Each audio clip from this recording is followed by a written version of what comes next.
Alright guys, welcome back to the channel. It's Matty here, and today we're doing our updated meta tier list for Pokemon TCG Pocket of this new Celestial Guardians format. This is week number 2. Yesterday, we did our meta report for this massive weekend of tournaments where we had almost 2,000 people competing. And if you haven't seen that video, go check it out. It was uploaded yesterday. But today, we're going to take all of that information and all of the data that we've gotten over the last week or so, and we're going to update our tier list from last week. So, because we've already talked about a lot of these decks quite a bit already, this video should go a little bit quicker. I always say that, so if this video is an hour long, I apologize preemptively. Also, I am sick right now, so if my voice is weird or if I'm sniffling or sneezing in this video, I also apologize, but no breaks here, no days off on YouTube. We're gonna go ahead and get this video to you guys. Don't forget to like and subscribe. As always, you guys have been doing a really good job with that, but unfortunately, still about 80% of you guys who watch are not subscribed. So if you guys could go and hit that subscribe button, it would mean a lot to me. It would, support me a lot. It would help the channel, and I would really, really appreciate it. Let's get right into the updated tier list. Okay. So, in no particular order, by the way, all of these decks here, we have 28 decks in this week's tier list, so I believe 4 decks have been removed from this tier list, decks that just aren't seeing any more play, or at least didn't really see any play this week, and then we've added one new deck, which I think we all know what that deck is probably going to be. But anyway, guys, here it is, the 28 most relevant decks in the format right now. Let's rank them. We're not going to be putting them in order in their respective tiers as well. They're just going to be kind of thrown into a tier, and then, of course, the tiers are in order, but, the decks in the tiers aren't going to be in order. You guys know how it goes. Okay, let's go into it. First off is going to be Crabominable. So I've actually changed this. Before I had Crabominable with Greninja. However, I think that there's really 2 distinct ways that people are playing Crabominable. Both with Greninja, with rare candies, with Crabominable, or with just a Palkia EX thrown in there. I think both are pretty good options. I think that they both pair well with Crabominable. Unfortunately, this card just really hasn't seen that much play. Again, Fire is a little bit on the down low. It's kind of falling a little bit out of favor in the format for various other decks that are strong against the Fire decks. But at the same time, I think that this is a totally fine card. I think that a lot of people are in general just not really interested in playing water decks, at least in this current format, but the best iteration of those water decks right now are, of course, going to be Crabominable, and it's kind of a cool card because it really is the only relevant Stage 1 Pokemon that really sees at least some play in this format, and I think that's pretty cool. Now, Crabominable, I had an A tier last week because in the first week of play, Crabominable was actually really consistent, and it was a really good quality card, and I thought it was a good choice because Fire and all of the new Charizard and Incineroar decks were some of the most common decks of the format. Those decks are seeing less play. Crabominable, of course, has a little bit less of an advantage against a lot of the best decks in the format. However, one thing I will say is against those new Tapu, Lele, Giratina decks, Crabominable does pretty good because it only has 1 energy in its attack cost. So it's a really relevant Pokemon, and I think it actually still has the potential to be really, really solid in the metagame. I just don't really foresee it being something that many people choose to play over a lot of the other top decks in the format. So last week we had Crabominable in the A tier, but this week I think we're pretty comfortably just going to let it chill here in the B tier. Again, not seeing enough play for me to justify putting it amongst the A tier decks. We're going to be a little bit more exclusive with our tiers this week. Crabominable still a really, really good card, and I think it honestly is something that deserves to see more play, but it's going to go right here into the B tier.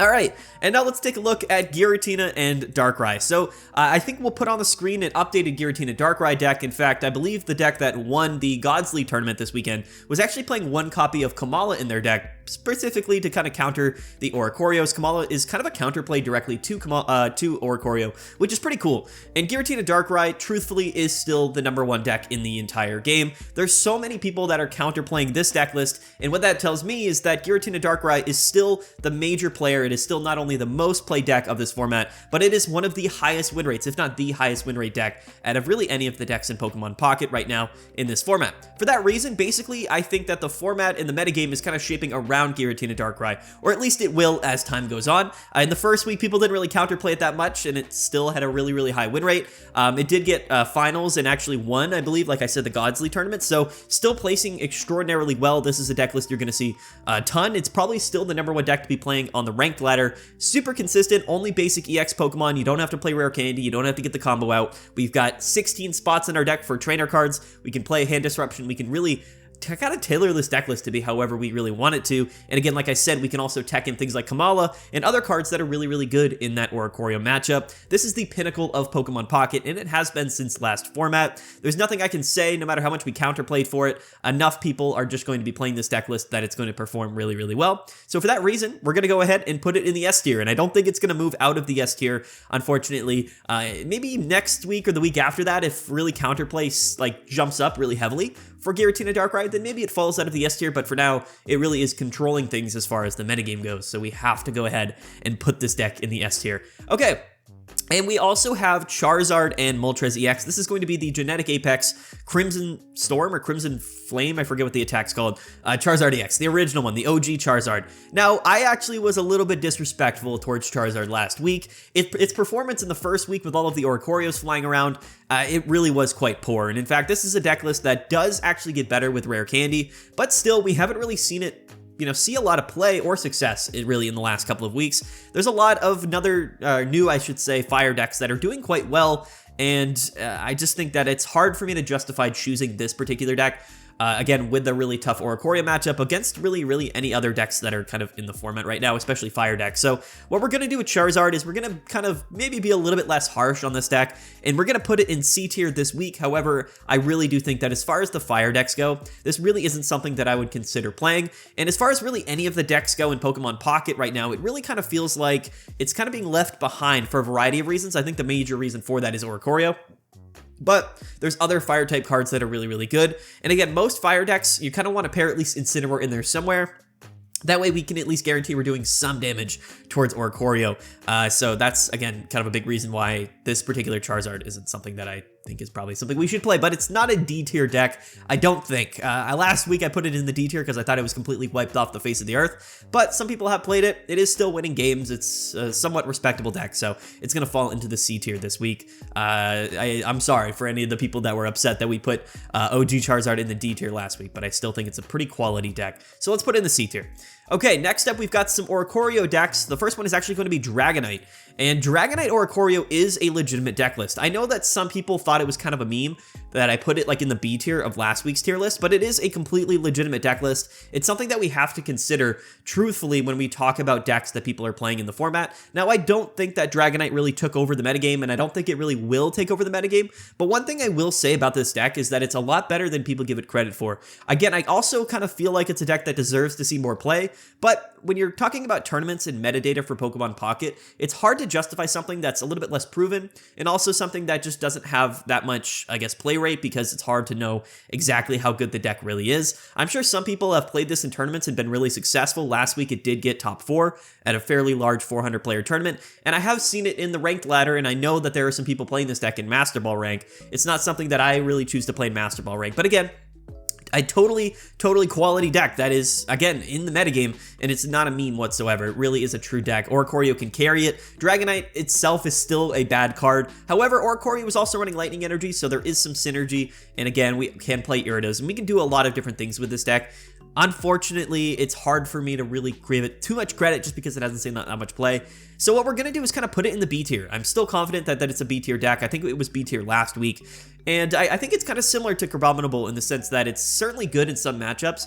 It's definitely not a terrible deck. It just hasn't seen enough play for us to really justify it, right? We just don't have enough data. And no matter how much I playtest these decks, no matter how much I see them doing well in tournaments, if not enough people are playing them, it's really hard for us to justify putting them that high on the tier list. That's really what it comes down to. So we're going to go ahead, slap it there into the B tier, and I think that's a good place for both of these decks, but predominantly, definitely for Dragonite and Oricorio. And then we have Magnezone and Oricorio. I would kind of call this like the OG Oricorio deck. From day one, this is how people were playing it. People are still playing this deck. In fact, it is kind of still, I believe, like a top 10 deck in the format right now. Its win rates have gone down a little bit. I just don't think it's as good as a lot of the other ways people are playing Oricorio, but I do think that it's still a fairly respectable deck.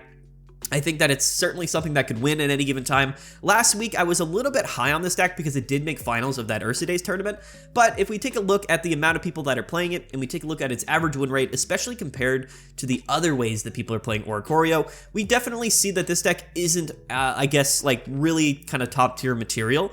And I kind of had that feeling last week, but since it did place well and enough people were playing it, I thought, you know what, it probably is an A tier deck. This week, I actually feel a little bit differently about Magnezone and Oricorio. So what we're going to do is actually demote this deck to the B tier. And I think it's also just because the decks that people are playing in the format are a lot more commonly good against Oricorio. There's a lot of sort of counter to the counter meta. Again, we have all of the fighting decks, which of course we're going to be really good against, but now we've got Tapu Lele instead of Snorlax, and those are decks that are still going to be really decent against Magnezone. So it's an interesting development for sure, but I just feel like this deck list doesn't have enough synergy or enough, I guess, overall flexibility that the other Oricorio decks do, specifically the ones with Giratina, and that's why I just don't think it's necessarily an A tier deck. So I feel pretty good about putting it B tier. It's probably really high B tier.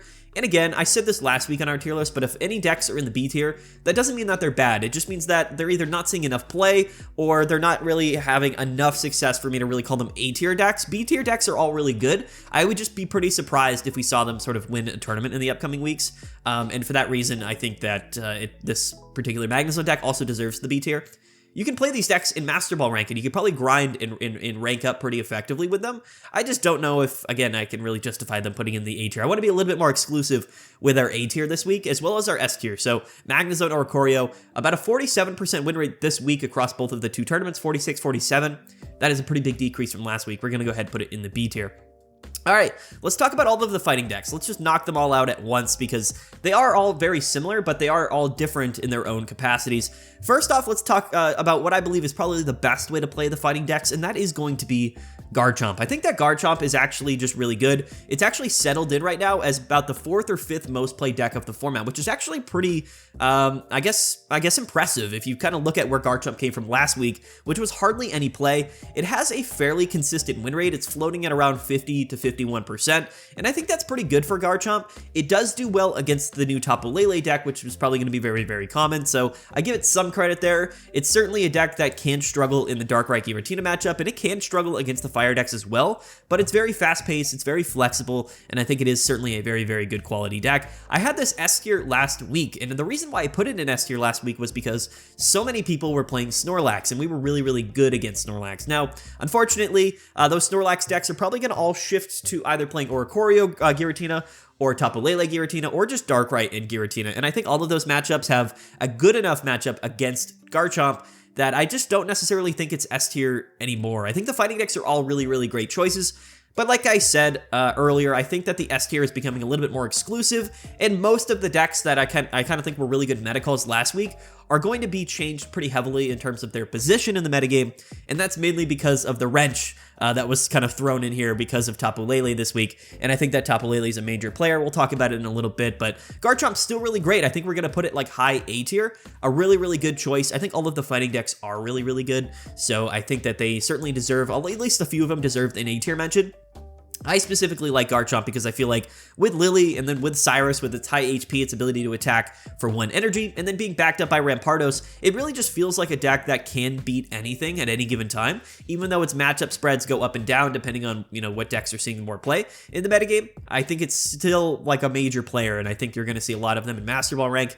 And like I said, it's still performing well in tournaments. So A tier for Garchomp. Next up, let's talk about Lucario and Rampardos, which is certainly a really, really good deck. In fact, I actually think that it's kind of a little bit more even now than it was last week. I thought Garchomp was really, really good against like Snorlax and things like that, but I think that Lucario and Rampardos is also an A tier deck. I think that it's similarly positioned against a lot of the other decks that fighting is just in general really good against, and I think that Rampardos itself being able to come out on turn 2 is really, really incredible, and I think that those breakpoints are actually a little bit more relevant now. Allowing Rampardos to hit for 150 with Lucario is actually pretty important, and it can win you a lot of games, so I think it's a big reason why Lucario and Rampardos will remain a really relevant deck, but also it's just a big sort of reason why I think Rampardos is so good is because it is a 1 energy attack cost Pokemon, and if you do get those fossils out on your first turn, you can just retreat, go into Rampardos, and just sort of take KOs.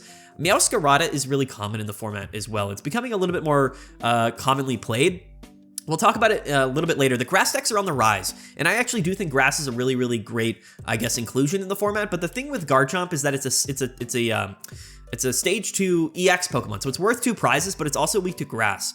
But Meowscarada does more damage against grass, so effectively we're hitting for 150 on Garchomp, and that's kind of tough, especially considering how many people in how many grass decks are seeing play right now. So Garchomp has actually kind of gone down a little bit, and I think because grass decks are more popular. The thing with Rampardos is, yes, it's weak to grass, but Meowscarada only hits you for 80 damage, so we're effectively able to 1-hit KO Meowscarada if they don't have like a Leaf Cape, or not effectively 1-hit KO them, but do a lot of damage to Meowscarada, more than they can do to us. And I think that's really relevant, especially since we're playing Lilies in these Rampardos decks. Rampardos is just better against grass than Garchomp is, and specifically Meowscarada. So for that reason, I think that this particular version of Rampardos is actually a bit better than it was in previous weeks, because grass is seeing more play. So shout out to Rampardos and Lucario. Next up is going to be Lycanroc. Lycanroc is a very, very interesting one. It seems to be very matchup dependent. I feel like this is like the more volatile way to play fighting. Your matchups against some decks are going to be even better if you're playing Lycanroc, but against some matchups, it's going to be even worse. And again, we have to take a look at Oricorio, and we have to take a look at Tapu Lele, which is seeing a little bit more play. And Lycanroc is a little bit awkward to Tapu Lele because Tapu Lele has 90 HP, so we're only hitting it for 50, and that doesn't feel that great because Tapu Lele is probably just targeting down our bench. Now, of course, you know, Giratina is specifically the attacker in those Tapu Lele decks. Rampardos can kind of deal with Giratina, but at the same time, it just feels like Lycanroc is a really interesting Pokemon in how it works. I think that it either is extremely good. Excuse me, I'm gonna use a tissue real quick. Probably should edit that stuff out, but we're not going to, because we don't do a lot of editing on the channel. Lycanroc is just extremely good in some scenarios, but it just feels really, really bad against some matchups. So Lycanroc is very, very volatile. I still feel pretty comfortable keeping it in the B tier compared to the other fighting decks that are in the A tier. It feels just a little bit less good overall. And I can't really put my finger on it, but when you take a look at its win rates and its performances in tournaments, but also in Master Ball rank, it just feels a little bit more lackluster than the other deck lists. Also, you know, the hand disruption that's seeing a lot of play in a lot of decks can, of course, affect your ability to, of course, go into that Lycanroc, because Rockruff has a very similar attack to Sprigatito, where you can search for your evolution Pokemon. But if you get red carded or Mars, then you don't have that evolution Pokemon, and all of a sudden you have a Pokemon in the active that can attack and can't do anything. So it feels a little bit bad with the hand disruption. Again, just a little bit more of a volatile fighting deck. Still a quality deck, but we're going to go ahead and keep it in the B tier. Again, B tier shouldn't be that disrespectful to people. B tier decks are certainly really good, but Rockruff is, or not Rockruff, but Lycanroc is actually the third most played version of Rampardos. So again, we have less of a sample size, which is another reason why I kind of feel like I kind of want to slot it into the B tier specifically. And then next up, we've got the Fossil Rampardos deck, which is actually the least played version of Rampardos in really any of the fighting decks, but always seems to have a higher win rate than a lot of the other ones. And we actually did see that the highest placing fighting deck in the Ursa Days tournament was one of these Aerodactyl Fossil decks. I think that Aerodactyl itself is a little bit underrated. You can still stop people from evolving in the active spot. That is relevant in some matchups, but truthfully, it just allows you to guarantee that you're, you know, leading off with your Rockruff, but you're playing two different fossils at the same time. So the deck actually has some really consistent flow to it. This list is also playing Lycanroc, so it's sort of like, if we're playing Lycanroc, we probably want to play it with like multiple different fossils so that the deck is a little bit more carried by the fossils. And then we can go Lycanroc into Rampardos and then into maybe Aerodactyl on the bench, or maybe we go Lycanroc into Rampardos into Rampardos. When you're playing more fossils, it just gives you more of an opportunity, I think, to have a Pokemon on the back line. And Aerodactyl provides value on the bench, whereas Rampardos, of course, doesn't. Rampardos is fine, it can attack for 1 energy, which is good, but sometimes you just kind of need more fossils so that you can get more Pokemon. I think this deck just operates a little bit more effectively and a little bit more consistently than Lycanroc without like the Aerodactyl fossil line. So very similar. Again, this list is also playing Lycanroc, but I think it's just better than like playing Lycanroc without the Aerodactyl fossil line. So we're going to put it in the A tier. Again, they're all pretty similar. Sorry for the tissue use here. They're all very similar. Like, again, I just put Lycanroc below the other ones, mainly just because it sees less play and it has a little bit of a higher or lower average win rate, but they're all really, really good. I think they're all solid, like high B tier, kind of middle, low A tier decks. And I think they're probably going to stay that way for a while. Garchomp's been demoted, but everything else has kind of stayed the same. I think they're all totally good deck lists. So there you go. Next up, we've got Togekiss. And, you know, Togekiss is something that I talked about last week as well. I think that this is, again, one of those sort of niche, sort of off-meta decks that's a little bit better than it has any business being. I think that Rare Candy, the inclusion of Cynthia in the deck list, allowing it to basically pop off and do a bunch of damage. We've got Tapu Lele, which is a good pairing to it. No matter how we're playing Togekiss, it seems to always be fairly decent, and I think that's kind of relevant. I think we're also weak to Metal, and Solgaleo is a lot less common in the format as well, which opens things up a little bit for Togekiss, but I really don't have much to say about it. I thought about taking it off the tier list, but again, it still sees a little bit of play, and it has had some decent placements as time has gone on. I think I feel pretty comfortably just kind of putting it in the C tier. Very similar to last week, it's a totally fine deck list. If you wanted to play something that was off meta, a little bit niche, and something that could still beat the meta decks, then this is a good option for you. I just wouldn't necessarily recommend this super highly. It's just sort of something that if you wanted to play, if you wanted to be a little bit spicy, just a little bit different, right? If you wanted to just be one of those people that played something that, wasn't seeing a lot of play, something that was off meta, it's a good choice for you. It really is. And that's really kind of where the C tier probably falls into. I like the C tier picks. They're kind of off meta. They're decent, but they're not necessarily great. But you can win games with them, so that's kind of where I'm reserving the C tier for. Things that are just sort of just outside the metagame, but are still totally fine. D tier will probably reserve for decks that are generally things I would recommend you don't play. But anyway, here is Togekiss, and we're going to go ahead and put it in the C tier. So shout out to Togekiss, still sticking around, still seeing some play, and I think it deserves at least a mention, so it stayed on the tier list. Next up, we've got Beedrill, and this is just going to be Beedrill with Beedrill, which, coincidentally isn't a terrible deck either.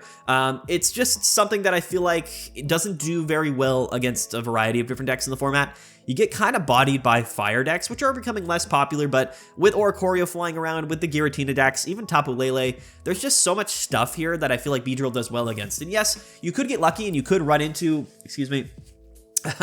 you could run into just a bunch of ground decks and kind of farm them, which could be pretty cool. But at the same time, like, I don't think ground is that common. And there's a lot of other grass decks that I think are just better than Beedrill, so it is pretty fun. Like, it is hilarious when you go, like, turn 2, like baby Beedrill, and you just start KOing basic Pokemon for 70 damage. It can feel kind of crazy when that happens, but oftentimes it doesn't happen. If you're going first and you don't get the small Beedrill, then you just don't attack until like turn 3. And even if you do, it's just a bit awkward. So Weedle can multiply and then that beat Weedle out of the deck. But again, you are a bit reliant on maybe those Kakunas getting the paralysis or just drawing the rare candy combination early in the game. That doesn't always happen. So the deck doesn't have a lot going for it. It's not terrible, but again, we only can have 2 Pokemon on the board at one time. So you're sacrificing a lot of late game potential by doing that. You're forcing your opponent to always go through 2 Pokemon to win. Whereas a lot of these decks actually do have the potential to force your opponent to KO 3 Pokemon, and that is of course just better. So Beedrill, it's got to be a C tier deck. I think its win rates are totally fine, 45 to 46% over this last week or so. It's a fine deck. It really is. It's like totally C tier. I feel pretty cool about putting these decks in C tier because I think that they're decent decks. And like I said, they're on the tier list, which means that they're not like complete jokes, right? They can win games. It's just like, like, are we really playing Beedrill? Like, I get like some people are playing Beedrill, but like think about all of the other grass decks in the format and then think about all of the other good decks in the format that aren't grass decks. So it's like, really, like, are we gonna play Beedrill? If you wanted to be funny, if you wanted to be different, it's a great pick in that sense, but definitely a C tier deck in my opinion. Okay, next up, what do we got? We got Giratina and Oricorio, and yeah, so this is going to be a little bit tricky, and in fact, let's just knock out Tapu Lele and Oricorio, and Snorlax.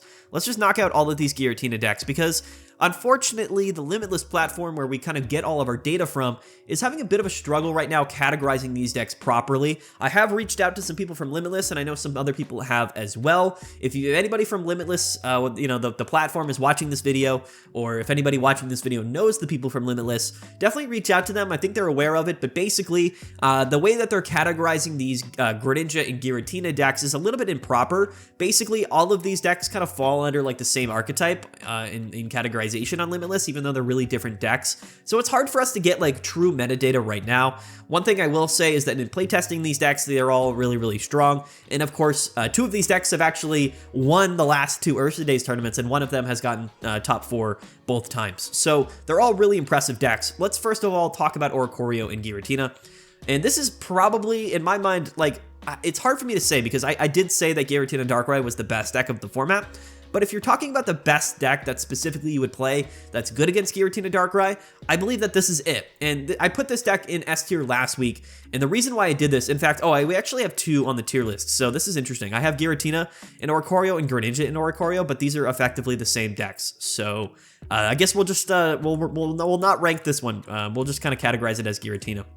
Sorry, we've got two of the same decks technically on the tier list, but let's just call it this one, Giratina and Oricorio. This is a really, really strong deck. The combination of Greninja and Giratina allows you to basically beat anything in the game at any given point in time. That combination is strong enough to where if we do get that Greninja out early and we get a couple Broken Space Bellows on our Giratina, we can kind of just beat everything in the game. Oricorio allows us to basically buy some time, but also auto-win some specific matchups. Now, like we said, we did see that Kamala see play in the Giratina and Darkrai deck, but truthfully, the Cyruses with Greninja and Giratina should be enough to basically beat that matchup in its own right, and a lot of matchups in its own right as well.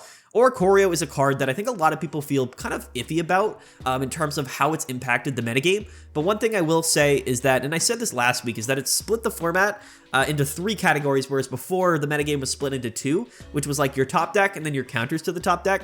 Oricorio really kind of splits it like a third way, where we've got the decks that are, of course, really, really strong, and then we have the decks that are playing Oricorio, and then we have the decks that are specifically good against Oricorio. And there's some decks that fall in the middle, but again, for the most part, the meta's been split now into 3 ways, whereas before, it was split into 2 ways. And I think if you kind of categorize it that way, which I still do, I think to myself, okay, what decks that play Oricorio are the best? And this, to me, is the best way to play Oricorio. So for me, I have to put it in the C tier. It's, again, had probably, I think, if we look at the overall data over the last week, but also the last 2 weeks since the set released, this particular archetype actually has the highest win rate out of any of the decks, right? Right there with Giratina and Darkrai. And again, I think that we're in that position to where, you know, okay, what decks are specifically good against the best deck in the format? And this is the best option, right? So that's really where this deck falls into. This image here has Giratina and Oricorio, but the deck list, as you'll see, is sort of just the typical Oricorio, Greninja, and Giratina deck list. I have them split into 2 different ones here, but for the sake of just being, I guess, simple to understand, this is Giratina with Greninja and Oricorio. It is an S tier deck. I think it's probably the number 1 or number 2 deck in the format. Now let's talk about the other ones. Next up, let's talk about Tapu Lele, because Tapu Lele did win the Ursa Days tournament this weekend. And not only that, but I believe it got like 5th or 6th place as well. So basically, this is Greninja, Giratina, instead of playing Oricorio, instead of playing Snorlax, which we saw last week, which won the tournament, we're playing Tapu Lele. Now, last week when Snorlax won the Ursa Days tournament, I did not put it in the S tier. I put it in the A tier because I said this deck list is really good against Oricorio. It's basically a counter to the counter meta. It got a little bit lucky in top cut, and it kind of won the tournament, but I never really believed in Snorlax that heavily.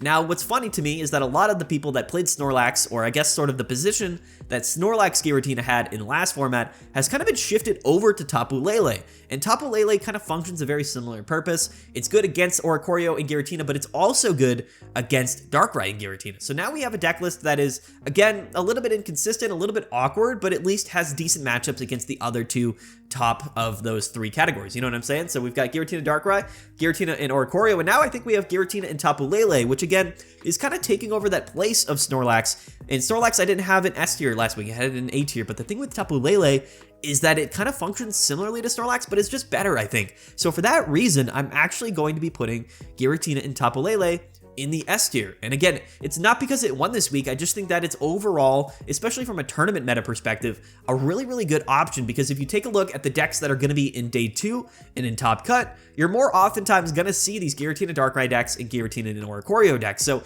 if you are one of these Tapu Lele players, you've positioned yourself in a really good spot to probably beat a lot of the decks that you might be facing in day 2. However, Tapu Lele is going to struggle against a lot of the decks that we're going to see in A tier, which I think makes it a very kind of volatile option. But again, we're splitting everything down into 3 categories. We've got the best, strongest deck in the game, which is Giratina Darkrai. We've got the best Oricorio deck, which is of course strong against Giratina Darkrai. And then we've got kind of the best kind of counter Oricorio deck, which is Giratina and Tapu Lele. So that's why all of these 3 decks are going in the S tier. That's my sort of justification for them.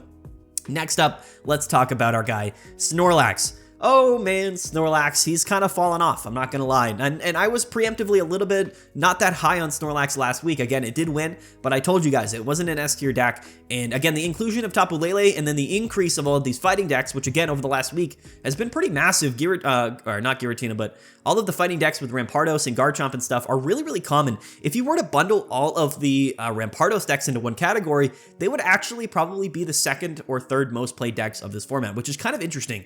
And for that reason, reason, Snorlax definitely falls off quite a bit. It's also just a deck that doesn't do well against Giratina and Darkrai, which kind of feels a little bit bad when we're playing Snorlax. This is a deck to me that's fallen off not only in play, but in success and its position overall in the metagame. Snorlax, you're going to be good against Oricorio, but you're going to struggle against a lot of the other top decks of the format. For me, Snorlax is actually going into the B tier. It's not only fallen from, I guess, the last week, but it'll probably continue to fall. In fact, I don't even think that Snorlax will see that much play as time goes on in a week or two. So shout out to Snorlax, definitely a fun deck list, but I've never been super high on it. You're getting demoted from A tier to B tier this week. Again, B tier is, some people are going to take that as disrespectful, but B tier really isn't that bad of a tier.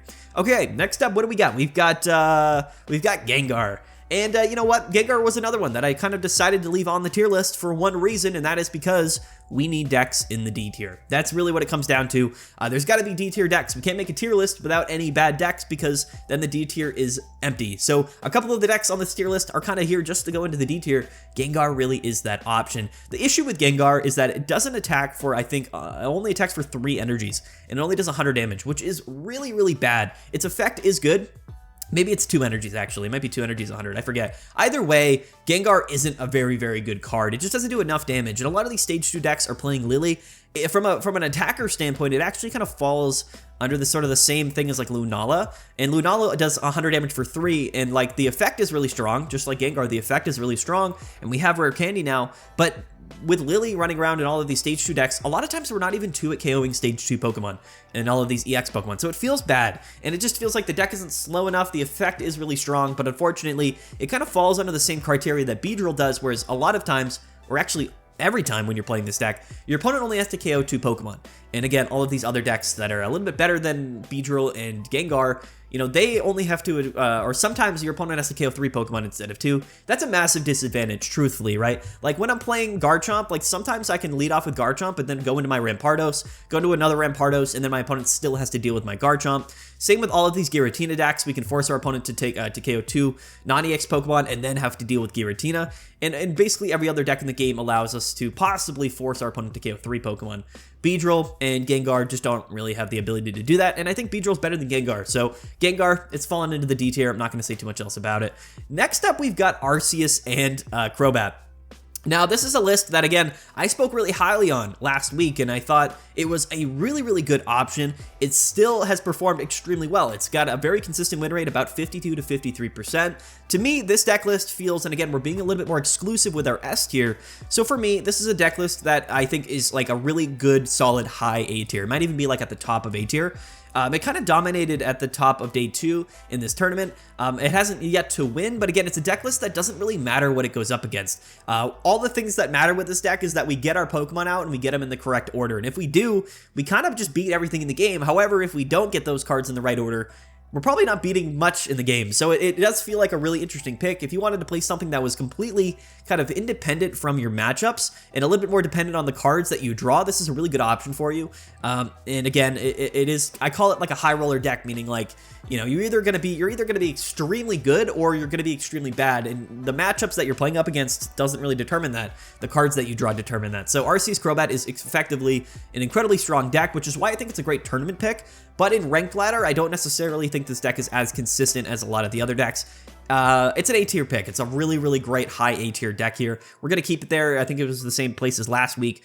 And I have a lot of respect for this deck. It's beaten me a lot of times, but it's also bricked, and I've absolutely bodied it a bunch of times. So it kind of feels like that type of a deck to me. We're going to put it here into the A tier. Really, really solid. In fact, it kind of has actually gotten a little bit better from last week. So I'm actually impressed here. It has like S tier potential, but I think that the consistency of the deck, and with hand disruptions, and of course the ability to not draw your Crobats and lead off with Arceus and not have Cardamine, it's just too much kind of going against this deck in terms of the possible RNG that can happen with it. So it's going to go here into the high A tier. Next up, let's kind of knock out all of the grass decks. I've actually removed a number of them from the tier list because there's so many different grass Pokemon and they all sort of interact differently.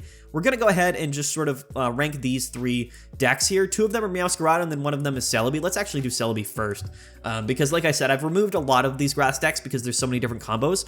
I just sort of put in the ones that I thought were the most relevant. And let's talk about Celebi first of all. I think we put Celebi in the D tier last week, and I still kind of feel the same way about it.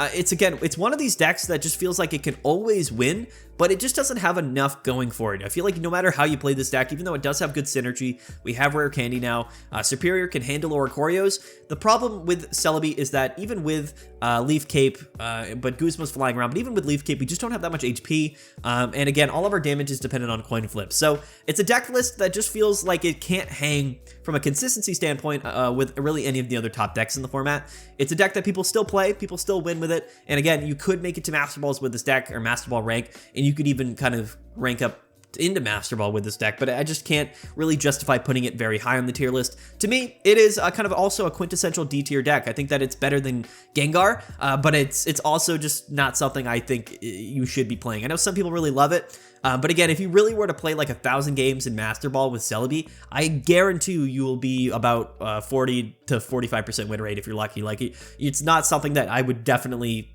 choose to play. It's just got too much going against it. It really does. Like, you have to draw into your Serperior. You have to not get bodied like turn 2. These Psychic Giratina decks can hit for 130 on turn 3. You have to draw into Leaf Cape, and then you have to flip all the heads with Celebis. There's just too much RNG to this deck, and not enough payoff, consistent payoff, I should say, for Celebi. So it's got to go here into the D tier. Apologies to the Celebi fans out there. It's good. It's in the metagame. It's a real deck. It's just it's one of the worst decks. That's all. Okay. What do we get? Next up, let's talk about Meowscarada and Tsareena. Now, Meowscarada and Tsareena is a really interesting deck here. It saw a lot more play in the first week than it did in this past week, and I think that it's totally fine. But again, for me, it's a deck list that it hasn't nearly seen enough play or enough like standout success for me to really kind of quantify it as a quality deck list. Tsareena is also a card that justifies doing damage by its coin flips, and sometimes you do 0 damage. Now, it does have a 1 energy attack cost, so in the scenarios where we do go into Tsareena on our second turn and we potentially hit for 150, it feels great, but that's kind of, I guess, assuming that we lead off with the basic Pokemon, and then we also get the stage 2 and Rare Candy, and we flip coins. So again, it's not consistent enough, and unfortunately, it just doesn't do exactly what it needs to do. Meowscarada has proven to be a much better card, which is why we're pairing it with Meowscarada. But what we'll see here in just a couple minutes here is that there's a better version of the Meowscarada decks and a better partner for Meowscarada, and that is, of course, going to be our guy, Decidueye. So let's go ahead and put Meowscarada and Tsareena, I think, just kind of low C tier. I think it's a deck list, not something I would recommend, but Meowscarada does kind of carry the deck, so I kind of put it above the decks in the D tier. But yeah, I don't necessarily think it's that good. You could justify putting it in the B tier, but didn't see enough play this week for me to kind of justify it going into the B tier. So it's going to go C tier. Let's put it right behind Beedrill. Yeah, let's just put it right here. I don't know. It doesn't matter. They're not in order. But anyway, yeah, Tsareena is a totally fine card. But again, if we're playing grass, we should play Meowscarada, and I think there's better options for Meowscarada to pair with. So Tsareena going into the C tier. Next up, let's talk about what I believe is the best grass deck, and that is going to be Meowscarada with Decidueye. Now, this is actually a deck that has risen in play, but also actually had some really decent success over the last few weeks. In the Gods League tournament, it had a 60% win rate, and in the Earthsea Days tournament, it had a 52% win rate. So it's actually done fairly well. A couple of them did place pretty high in the standings, and for me, I actually think that the grass decks in general are as well positioned as they ever have been, with the inclusion of Tapu Lele and Oricorio and Giratina Darkrai. All 3 of these decks here in the S tier don't love Meowscarada and Decidueye. In fact, I would say that Meowscarada and Decidueye actually has a winning matchup against all of the decks at the top of the metagame. Realistically, all of the ground decks and all of the Giratina decks, Meowscarada does really well against. The only downside to this deck is, again, getting in its own way. Unfortunately, we are heavily kind of detrimented by things like hand disruption like Mars and Red Card. The Cry for Help attack from Sprigatito, of course, can thin Pokemon out of your deck and, well, you know, set up for a really nice turn too. Unfortunately, if you get hit with Red Card or Mars, then everything kind of falls under. So nothing feels worse than when you're playing these grass decks and you go first, and then, or if you're going second, and it's your first turn, and you know, you play your research, you play your Pokemon, you cry for help, and you got Rare Candy in your hand, and you're ready to pop off next turn, and then your opponent just goes, yeah, sorry about that, it's Red Card time, buy all your cards, and then you draw into like 3 just useless cards, and then you lose the game. That happens quite a bit. Now, the other thing too is that this deck is really strong going second. Meowscarada in general, very strong going second, but feels quite bad going first. So Again, I think that there's a lot going against this deck. Unfortunately, it's just not consistent enough for me to really kind of call it like a top tier deck. And top tier meaning like S tier. But I do think that it is actually, because of how well positioned it is in the format, I think it's an A tier deck. In fact, I'm going to put it like I'll just put it in the A tier. I think it really deserves A tier. And I think that this is a deck that I actually played on stream. I done pretty well with it. I actually went on a 9-game win streak yesterday in Master Ball rank playing this deck list. It's really, really good. But unfortunately, like I said, even though its position is really good in the metagame, it just can't get out of its own way sometimes. There's just too many moving pieces that unfortunately, sometimes you just don't get any cards that you need to win the game. And that can happen quite often. So we're going to go ahead and put it in the A tier. So shout out to Decidueye. I think Decidueye is a great Pokemon, but anyway. Okay, so we've got the Mewtwo decks. This is going to be Mewtwo with Gardevoir. Again, Mewtwo Gardevoir is like totally fine.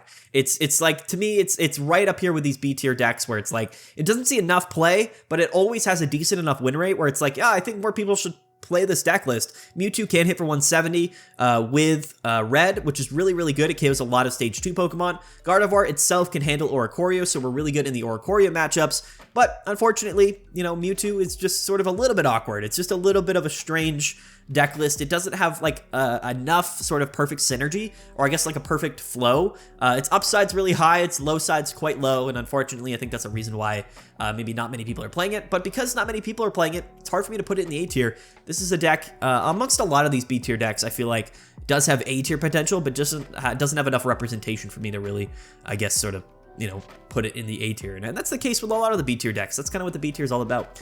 Now we have Banette. Now here's the thing here. I'm going to go way out on a limb here, and we're going to talk about Banette because I love Banette, and I think that it's something that, to me, is just super funny. I want to put Banette so hard in the A tier. I really do. Again, it actually placed fairly well at both tournaments. Its win rate is consistently good, but unfortunately, just not many people are playing Banette. So it's really one of those like kind of troll archetypes that probably deserves to see more play, but just doesn't see enough play, but always ends up kind of winning in this kind of weird sense. It hasn't topped any tournaments specifically, but it's made day 2 like every week, and it always has a couple of players that pop off with it. I love Banette. Unfortunately, though, like we just can't put it in the A tier because A tier we have to be a bit more selective. So let's put Banette again here in the B tier. Not in order, so we're just gonna throw it here in the middle of nowhere. But Banette is really fun. So the funny thing about Banette is like some matchups you just kind of auto win. Like there's scenarios where you do get your Banette out early, and then you just lock your opponent in the active spot. So that's basically a free KO because most decks aren't playing Leaf or X Speed or whatever. So you're like, okay, cool. So we get one free KO. Then your opponent brings in their next Pokemon. Like, well, you know, they set up their board state. They bring in their second Pokemon, but then sometimes you just flip a Team Rocket Grunt, you discard their energies, and now that second Pokemon is an automatic KO because they can't do anything either, and then the game's over. It's hilarious. This deck list is so funny. Again, it's a little bit awkward, but Mewtwo, again, is probably the more common pairing with Banette, but we actually saw like a Mew EX, Tapu Lele, I think, deck, or was it? No, it was Mew EX and Arceus in some weird deck that did do pretty well. At the, I think it was the Godsley tournament. So shout out to Banette. It's got to go with the B tier. Again, I just can't be throwing decks in the S tier or A tier, but I love Banette. So there you go. Shout out to B tier Banette. All right, we've got Solgaleo, and you know, it feels bad for me. Solgaleo was something that saw a tremendous amount of play in the first couple of weeks here, and you know, Banette. Or not Banette, but Solgaleo is a deck that I think is actually a little bit more well-positioned now, given the amount of Tapu Leles in the format that are, again, weak to metal. It's one of the few decks that really does beat Tapu Lele pretty significantly, but I don't expect Tapu Lele to really take over the metagame and be like the most played deck. So for that reason, I don't think Solgaleo necessarily, I guess, like is... like super not well positioned. Also, fire is becoming less common, which is probably an upside to Solgaleo, but we don't do great against the Oricorio decks. We don't do great against Giratina and Darkrai, and we realistically don't even love playing against most decks in the format. We're not hitting for weakness on a lot of stuff. There's just a lot of awkwardness to the Solgaleo decks, and I think it really comes down to the fact that Solgaleo doesn't do enough damage, and then, of course, like its other evolution Pokemon don't do any damage, right? So you're kind of reliant on the other Pokemon you're pairing with Solgaleo to set up your KOs, but Skarmory doesn't really do that consistently enough. And then we also have Snorlax, which we'll talk about in a sec. But yeah, Skarmory, it's just a little bit awkward. Like I said, we're good against Tapu Lele, and that's pretty relevant. And of course, we're good against Togekiss, but I don't know. Solgaleo every week has kind of decreased in play the last couple of weeks, but it's also kind of decreased in win rate. Solgaleo this week floated around a 46% win rate with Skarmory, which is quite bad, actually. It's actually hard for me to even put Solgaleo in the B tier now that I think about it. I was planning to just kind of give it a little B tier mention, but no, it's it's tough. Like the decks, it's tough for the decks that see a lot of play, but don't do well. You know, and that feels bad because it's like, okay, now we have even more of a reason to kind of demote it. So unfortunately, Solgaleo Skarmory is actually going in the C tier. I genuinely, people might think that's crazy given the decks that are in the B tier, but again, its win rates are literally lower than all of the B tier decks.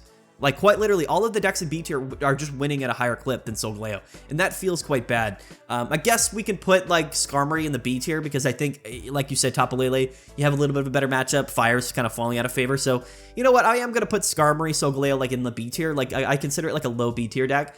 But Snorlax is kind of also really, really awkward. Unfortunately, Snorlax is just not good in the format. There's too much fighting, and also Tapu Lele kind of farms Snorlax a little bit, so it's just awkward. Snorlax, in theory, actually has a good synergy. It has great synergy with Solgaleo, but the two just don't pair together necessarily well enough, and it just feels a little bit unfortunate. So, yeah, I think that we're going to go ahead and just put Snorlax Solgaleo here in the C tier as well. Its win rates are quite bad. In fact, like, you could even say it's like a D tier deck, but we're just going to put it in the C tier because it is still something that's winning games, but has even lower win rate than Solgaleo and Skarmory.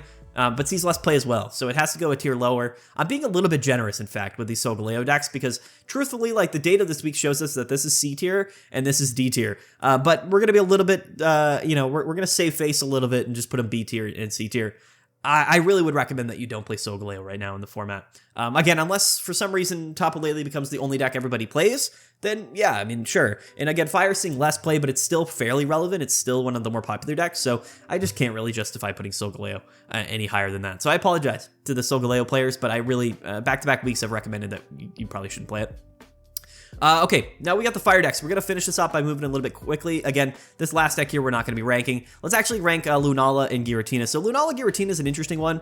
Again, it's a deck that people are still playing and, you know, are still winning some games, but consistently has a pretty low win rate. We're also going to be putting it here in the C tier. Just not a real deck, you know. Not only is it not seeing a lot of play, but it's not seeing a lot of success. It can be really, really great against some matchups, and if you kind of get all your Pokemon out and things kind of go properly, but too much going, I guess, against this particular deck, and you're forced to play cards that aren't really great because you ought to lose against Oricorio if you don't. And like I said, Lunala only does 100 damage, so realistically, against a lot of these Stage 2 Pokemon with like a Giant Cape and Lily, you're 3-hit KOing them. It just feels quite bad. So unfortunately, this is a deck list that I can't really recommend people play it. We're going to put it in the C tier. It's totally, it really is just kind of a C tier deck in my mind. It's like not great. It's not phenomenal. It's just C tier. It really is. Like, it's a little bit better to be put at like the D tier decks, but it's really kind of bottom of the barrel, unfortunately. All right, let's take a look at the fire decks. Now, we've got both of the Turtonator decks. Now, some people are playing Turtonator with both Incineroar and with Charizard, but I think for the most part, Turtonator is a little bit too inconsistent for us to really justify playing it as well. Unfortunately, like, we kind of get bodied by Tapu Lele if we do have 3 energies on this thing. You do discard an energy, though, after you attack, but unfortunately, I just don't really love Turtonator. Theoretically, if you do, like, Kiawe turn 1 and you hit for 90, you can KO Tapu Lele and you can KO Oricorio, and it's really, really good, but it just doesn't feel like it happens enough. And I think we would rather just be playing Pokemon that, I guess, can do something. Like, it's a 2-card combo, but so is, like, just evolving into Incineroar and just starting to do damage that way. You would rather just do that. So I love the Turtonator decks. I think they're really fun, but again, I also think that Oricorio is seeing less and less play a little bit, which is kind of awkward. But again, I don't love really any of the Turtonator decks. Charizard Turtonator, we're gonna go ahead and put it in the C tier. Again, I just don't think it's great. And then I think Incineroar Turtonator I'm actually going to put in the B tier just because straight Incineroar bias. I think Incineroar pairs better with Turtonator, quite frankly. And I think that this is a deck that I played recently on ladder and I did fairly okay with it. I feel like it's fine. It's like a very B tier deck, but Charizard to me just feels like Charizard is a bit better of a card than Incineroar, but it doesn't pair as well with Turtonator. So I just think if you're playing Charizard, you probably shouldn't play Turtonator. And of course, I have bias against the fire decks, as you guys all know. So it's going right here into the C tier. Yeah, there's not too much I can really say about it. Charizard and Turtonator, in my mind, is just like a slight bit worse than Incineroar. and Turtonator, and I think that they're both like totally mediocre decks, to be honest with you, but I do love it. I did make a video where I posted some gameplay of this particular deck if you want to watch me play it. But yeah, Incineroar Turtonator, again, it flows a little bit better, right? I mean, theoretically, Incineroar can attack that next turn after Turtonator for that 50 damage, so if we do get an attack or two off on Turtonator, a lot of times, by the time our opponent KOs our Turtonator, we can take a KO with Incineroar and then maybe attach a couple more energy. So it does feel pretty much a little bit better than playing Charizard, whereas after Turtonator goes down, you have to waste another turn to stoke with Charizard, and then from there, you're kind of relying on hopefully getting a 1-hit KO with Charizard, but that doesn't always happen. So yeah, I think that Incineroar Turtonator is just a little bit better, but and again, it's a deck that I like playing, so I'm going to put it in the B tier, but both of these decks are pretty mediocre in their own rights. Okay, and then lastly, we've got Charizard and Incineroar, and this is like the most common, like the most popular fire type deck. Now, the problem with this deck is that unfortunately, it just isn't that good, and I know a lot of people played it. I think the data was a bit skewed in the first week for this deck because there was so many people playing Solgaleo. Like last week, Solgaleo I think was literally the most popular deck of the format, which is why the fire decks did so good, and people were really high on fire because they were like, oh, fire's not bad, it's doing good, it's winning me games. But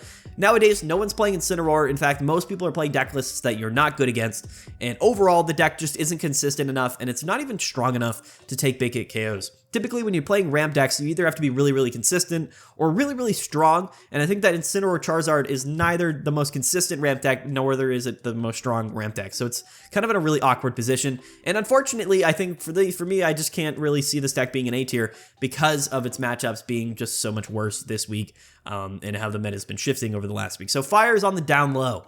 Now, if Grass really becomes that popular, which I don't really think it will ever become that popular, I just don't necessarily think that Fire has a great position against a lot of these decks here in the S tier and in the A tier. In fact, really, the only matchup that I feel really great about if I'm playing Fire against any of these top tier decks is specifically against, the Grass deck, which, again, is not very common in terms of, the most played decks of the format. So this video was 50 minutes long, and I apologize. I thought I was sick today. I thought we would, it would be a quicker video, but, we kind of got into a groove, and we just kind of covered everything. So, you know what? You got another 50-minute tier list video, guys. Some people are going to complain about it. Some people are going to, laugh about it in the comments, but it's what we do here on the channel.